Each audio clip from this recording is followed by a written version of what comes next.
नमस्कार, एक बार फिर स्वागत है आपका हमारे चैनल नेटवर्क लाइव पर और मैं हूं आपके साथ निशा गर्ग। चलिए रुक करते हैं देश और दुनिया की तमाम बड़ी खबरों का।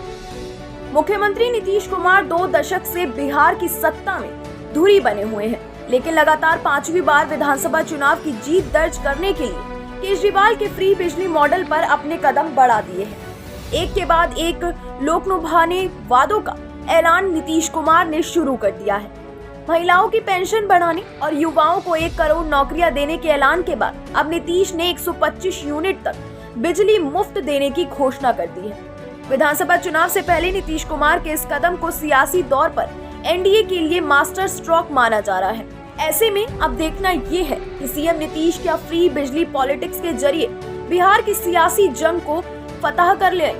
नीतीश कुमार ने गुरुवार को ट्वीट किया और कहा कि हम लोग शुरू से सस्ती दरों पर सभी को बिजली उपलब्ध करा रहे हैं। अब हमने तय किया है कि 1 अगस्त 2025 से यानी जुलाई माह के बिल से ही राज्य के सभी घरेलू उपभोक्ताओं को 125 यूनिट तक बिजली का कोई पैसा नहीं देना पड़ेगा।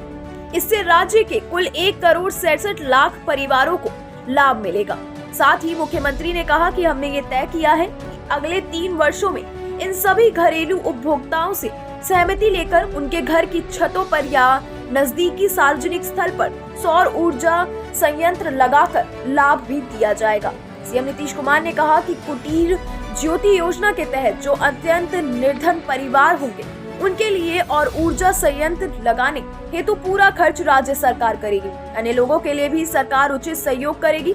इससे घरेलू उपभोक्ताओं को अब बिजली का 125 यूनिट तक कोई भी खर्च नहीं लगेगा और साथ ही साथ राज्य में अगले 3 वर्षों में एक अनुमान के अनुसार 10,000 मेगावाट तक और ऊर्जा उपलब्ध हो जाएगी। बिहार विधानसभा चुनाव की तपीश को देखते हुए नीतीश कुमार ने आधी आबादी यानी महिलाओं को साधने के लिए पूरा दांव चला है।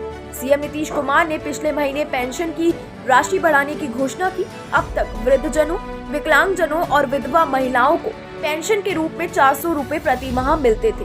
अब इस पेंशन की राशि को बढ़ाकर 1100 रूपए प्रति माह कर दिया गया है। इसके दायरे में 1.11 करोड़ लोग आते हैं। इस तरह नीतीश ने अपने पाले में करने के लिए जाल बिछाया है। मुख्यमंत्री नीतीश कुमार ने ये भी ऐलान किया है कि अब से हर महीने की 10 तारीख को पेंशन का पैसा भेज दिया जाएगा। सीएम ने पिछले हफ्ते 8 जुलाई को कैबिनेट ने एक और बड़ा फैसला लिया है। राज्य की सरकारी नौकरी में अब सिर्फ बिहार की महिलाओं को ही 35% आरक्षण मिलेगा।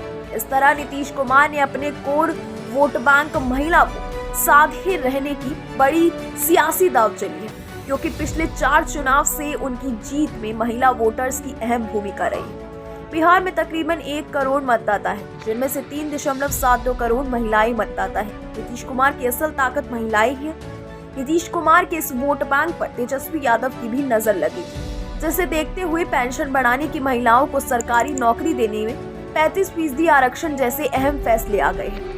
नीतीश कुमार ने जिस तरह से महिलाओं और बुजुर्गों की बड़ी जमात का साधने के साथ युवाओं के दिल जीतने का बड़ा दांव चला है, इसके लिए 1 करोड़ नौकरी रोजगार का उन्होंने वादा किया है। बिहार के 2020 विधानसभा चुनाव में नीतीश कुमार की सीटें घट गई थी, जिसे इस बार नहीं दोहराना चाहते हैं। उन्हें पता है कि अगर इस बार सीटें घटी तो सत्ता का सिंहासन पर उनके हाथों से निकल जाएगा।